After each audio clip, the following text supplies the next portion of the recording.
Shalom Aleichem, welcome everybody. We're doing more answers for Quora. Queen Vanessa asks, what's the reason behind some Jewish women shaving their heads if they choose to wear a wig over it? Doesn't it defeat the purpose? Now, there's two parts to this question. One part is shaving the head, and the other part is wearing a wig. Let's first start, before all of that, with the question of covering the hair in general. What is the source in Jewish law for under how it's generally understood a married woman or a woman who has at some point in her life been married, previously married woman, should cover her hair, at least when in public. Some say all the time. Even the walls of her house shouldn't see her hair. Where does this derive from? So it's very interesting because in general, most things in Jewish law are derivative from, it plainly says in the Bible, thou shalt not. It never says in the Bible that a woman has to cover her hair, at least not in the Hebrew Bible. However, it does mention a woman covering her hair and indicates that uncovering a woman's hair is a source of embarrassment.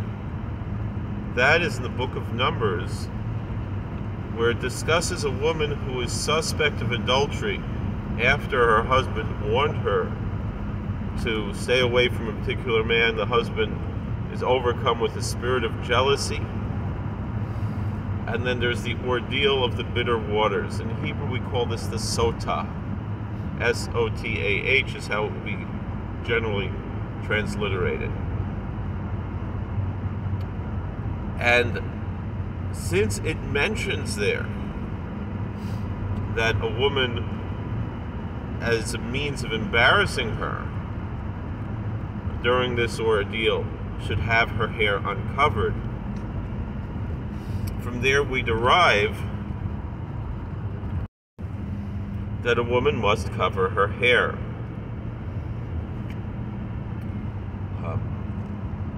Now, with that being said, that is where the Talmud derives it. It doesn't really specify married or unmarried. Excuse me. Maimonides says that an unmarried woman still must cover her hair, but it doesn't say a maiden. And so there are two interpretations for that, and the mainstream interpretation is that a woman, whether currently married or previously married, must cover her hair, but a woman who's never been married does not have to cover her hair. However, the general custom is still nonetheless that she should wear a modest hairstyle.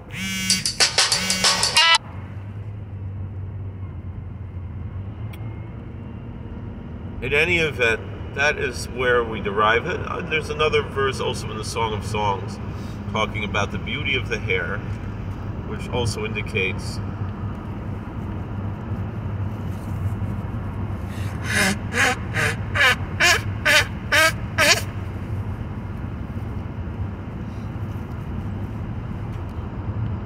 that it's, I thought I paused there. Sorry.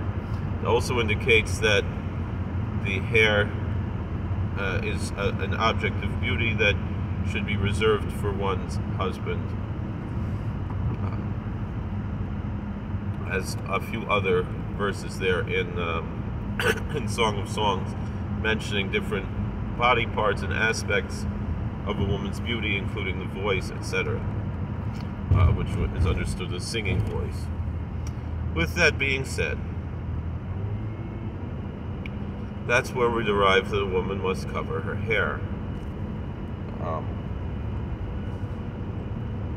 Now, there is mention in the Talmud of what's called pei anochris, which literally means Peah means a corner, similar to peyot, payas, that we leave the corner of our hair unshaven, and then in Hasidic and Yemenite and some other traditions, the men even leave that area long, which is not required. It's only custom, but it is required not to shave that area.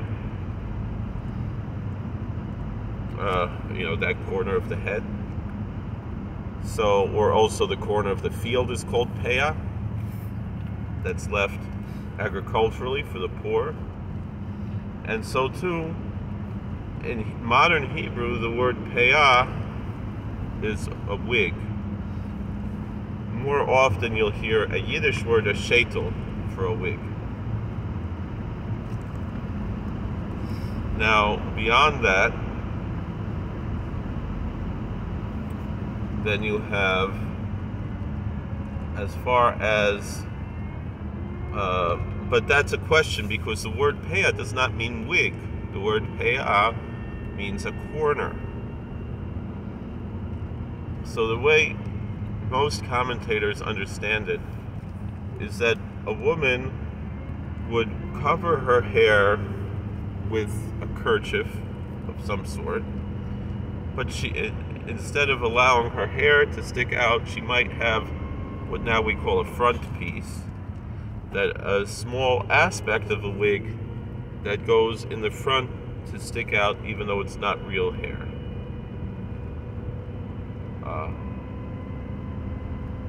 So there's a lot of discussion in modern in Orthodox Judaism today as to the realism of wigs. If you have a very realistic wig or not, whether or not that's permitted or prohibited. In the Hasidic circles, there are different customs. So some only wear what we call a tichel, in Yiddish, a kerchief, a scarf, headscarf to cover the head. Some wear a wig, and some wear a covered wig, meaning a wig with a hat or a wig with a kerchief on top. Or some have, again, the kerchief with a small wig in the front, but mostly covered, not a full head wig. And most likely when the Talmud discusses peah nochris, that this stranger's corner, that's what it means, is that little bit of a wig that would be placed to stick out in front of the kerchief and not the full hair. Now, historically speaking, much of the Jewish community struggled with this issue, particularly in the modern age. And so, in Hungary, for example, the story goes as follows. The Satmar Rebbe, Zechusia Galeno, the holy Rabbi Joel Teitelbaum, the chief rabbi of Satu Mare in Hungary, he was the chief rabbi of the entire town, not only of the Hasidic community. And you had some people who were Hasidic and some people who were not Hasidic, but were also Orthodox. And when he would go speak in the Hasidic synagogue, he would say what a sin it is to wear a wig, because the struggle was at the time that there were women whose mothers wore a kerchief, and then the daughters, now they're married, they're choosing to wear wigs instead. And so they're breaking with the tradition of their family, which is the old ancient tradition. But then when he would go to the non-Hasidic synagogue, he would say, what a good deed it is to wear a wig, because some of the women weren't covering their hair at all. Now, it should be noted that there were opinions, particularly Rabbi Meshash in Morocco, who, when the influence was coming from France, that women stopped covering their hair in Morocco, he found some excuse for them, because to say, well, nowadays perhaps it's not like it was in the old days, that hair covering, that allow a woman allowing her hair to be exposed is akin to something erotic, of exposing a part of the body that would usually be covered. And so the way Rabbi Mashash viewed it was more of a social construct in modesty, although he still said it is preferable for a woman to cover her hair. It does demonstrate her devotion, but if someone doesn't, we don't necessarily have to say that she is lacking in proper observance. But again, it's a matter of dispute, and so for the most part it's understood that in the Orthodox world a woman should be covering her hair. But then why cover with a wig instead of with a hat or a scarf? And so again, it depends on the community where one lives.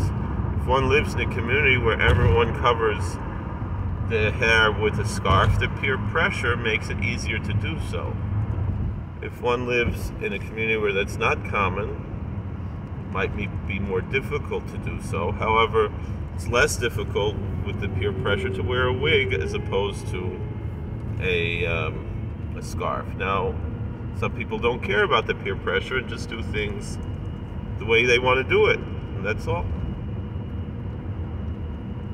And they stand up and they do what they believe is right. And I am of the opinion that it's preferable for a woman to cover her hair with a scarf than with a wig. However, I recognize that we live in an imperfect society, and so certainly it's better to cover with a wig than with a scarf. My wife covers with a scarf or a turban or a tichel, and sometimes people say to her, women say to her, your daughters might choose to wear a wig instead of a scarf. Will you look down on them? She said, no, I'll just be happy that they're still being observant enough of wearing a wig, of covering their hair at all. In today's society, that's already a big victory, even though Orthodoxy has made big strides. But still, nonetheless, it's an uphill battle. The story goes that, because one community that's very known for pretty much only having their women wear wigs in public is the Lubavitcher community, which is probably one of the more visible Hasidic communities in the world, even though they might not be visibly Hasidic other than having beards, but the men, not the women, but meaning that they have a lot of exposure to the world because they send missionaries around the world to try to bring Jews to join their movement. And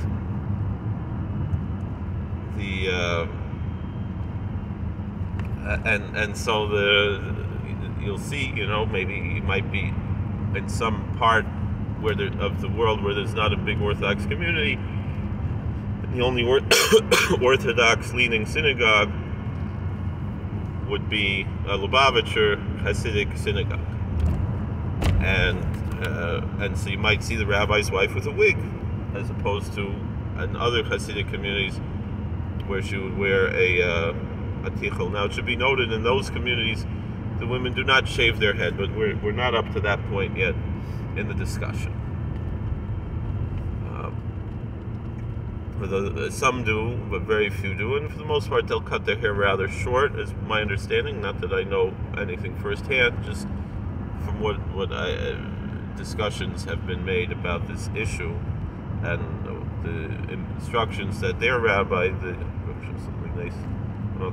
was known as Lubavitcher Rebbe, the types of things that he said about this issue. But there was one point that he made, I believe in the 1950s, makes sense from the context, and which kind of led to the entire change, really, in that community, because I do believe in Russia many of them did wear wigs, and this was more, didn't wear wigs, they wore hats or or tichalach, or scarves in Russia, babushka in Russia perhaps, whereas in America they started to wear wigs, and that became the standard. And why is that? What is the source of that? So basically, what the Lubavitcher Rebbe said like this was, if a woman is going to Eisenhower, she might be embarrassed to wear a scarf, and it might lead her to just have her hair uncovered, and so it's better to wear a wig. And so from that statement, the Lubavitcher Hasidim turned to only wearing wigs, even though that did not seem to be the intention of the Lubavitcher Rebbe, but nonetheless that was the outcome of that statement that he made.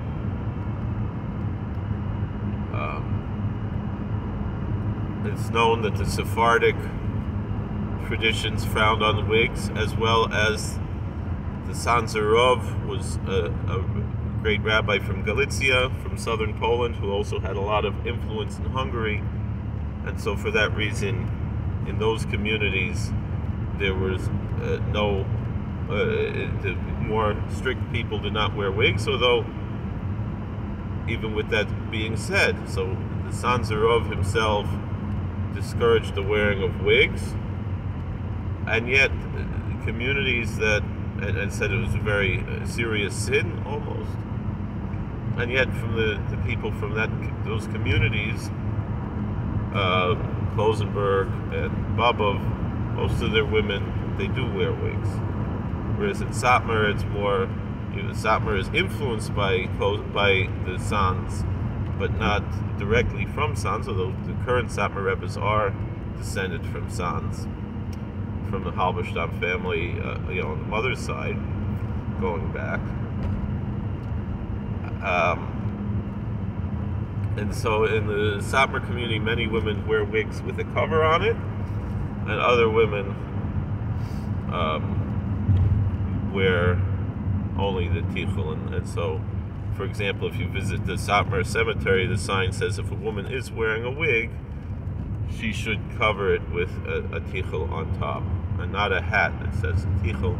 Again, these are the standards of the different communities.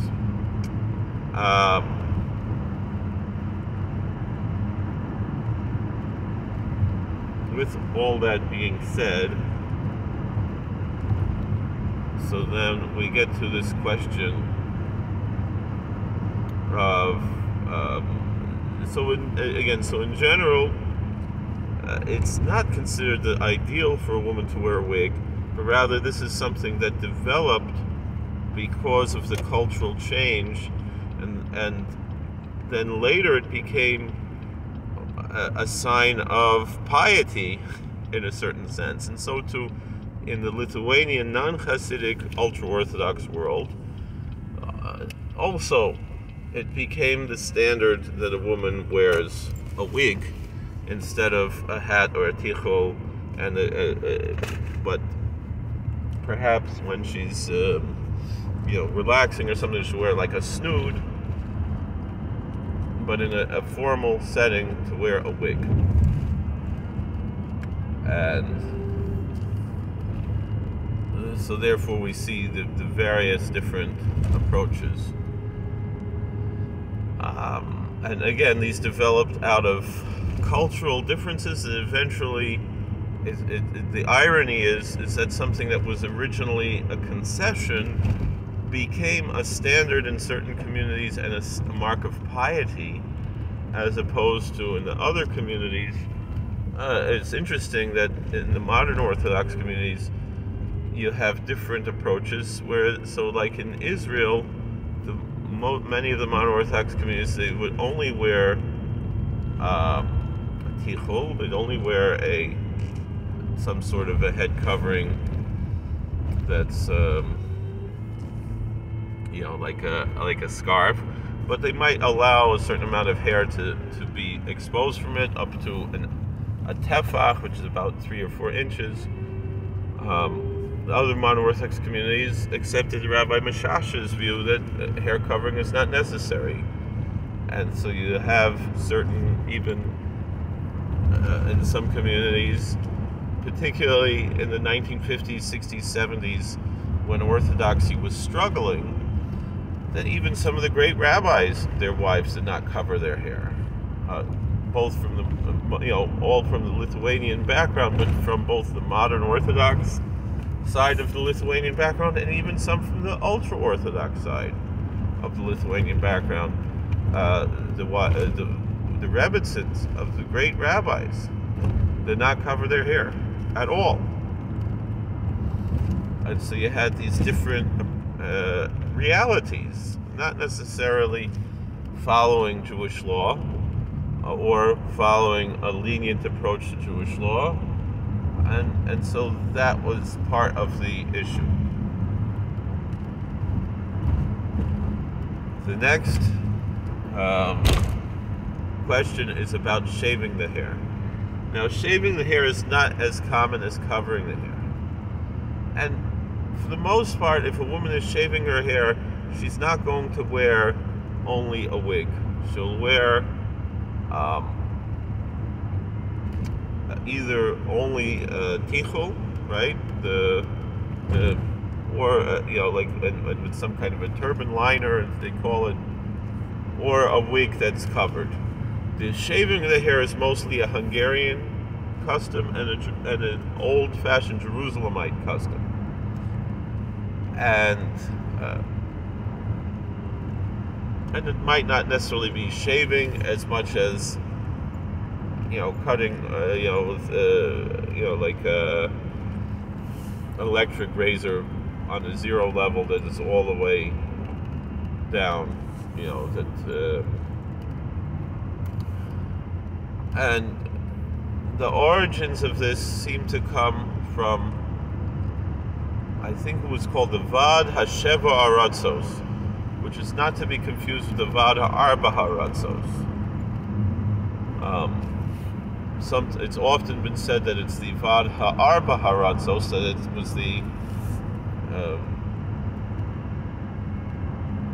rabbinical meeting of the four lands, which was a much more, actually, ironically, although it's four lands, it's four countries, it was more widespread and more accepted pretty much throughout all of Ashkenazic Jewry.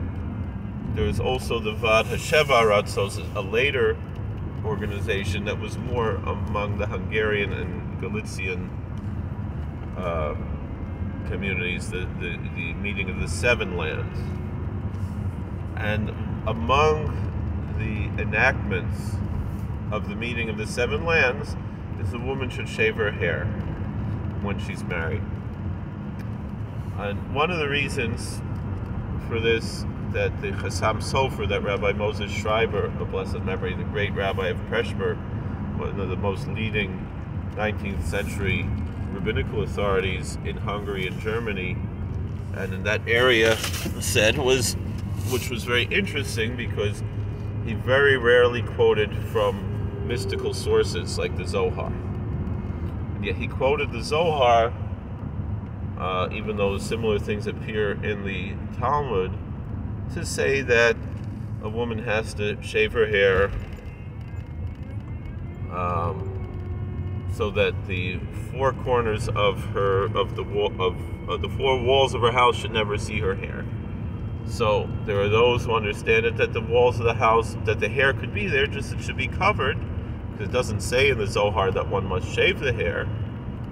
But then there are others that say no, that it means that there shouldn't be any hair, and that's how the Chassam Sofer understood it, and most likely it was from the cultural milieu of his time where that was the common practice.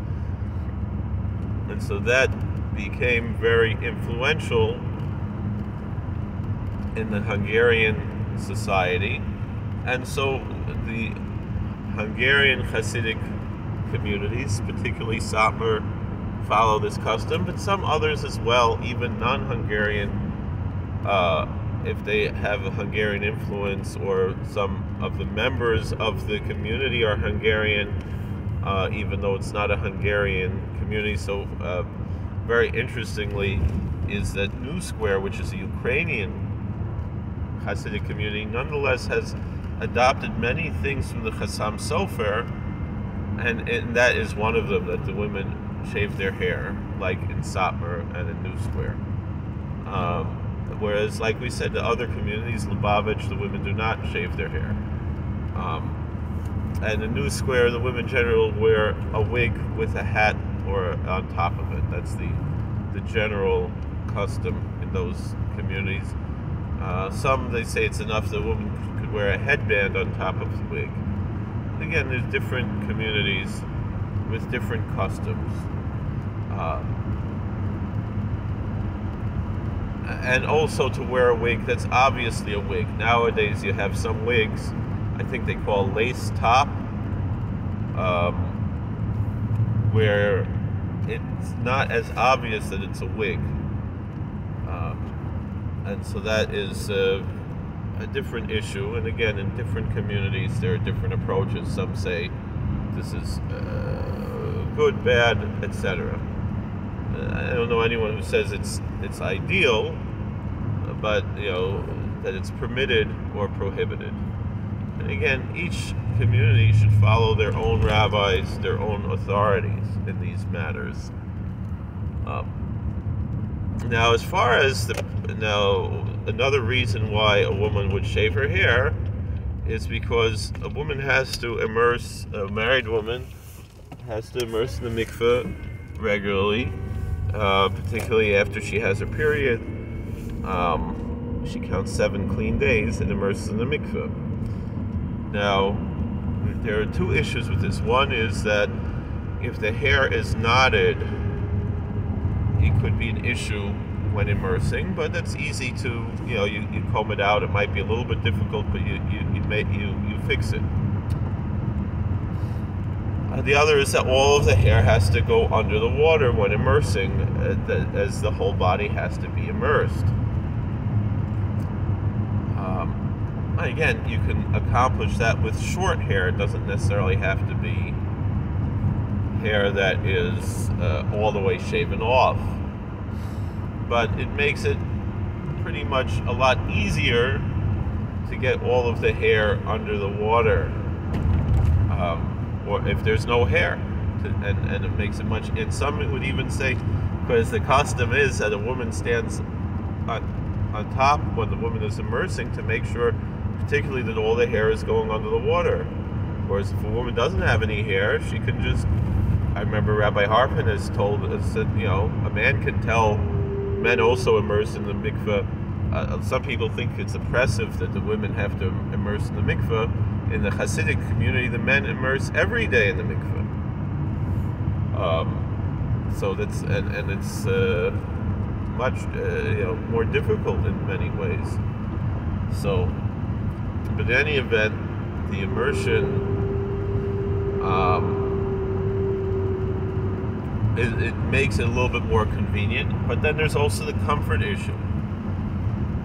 Wearing a wig on top of hair, especially in the summer, can be very uncomfortable. And so it makes it much more comfortable to shave the hair off. Of course, there's the balance of a husband and a wife. First of all, the woman should feel comfortable herself with her appearance, and the husband should also be attracted to his wife. And so that's the reason why in some communities this is not the practice of shaving the hair, but it seems that it was a more traditional practice that a woman should shave her hair, although some say it's actually prohibited for a woman to shave her hair. And probably the more ancient practice was that the women did not shave their hair. And so when the Zohar and the Talmud talks about the walls of the house not seeing the hair, it's not talking about shaving the hair, it's talking about keeping all the hair covered, totally covered. So that's pretty much an overview of this question, and that's it. Thank you for watching. God bless. Please like, share, subscribe, comment, and we'll see you later. How do I turn this thing off?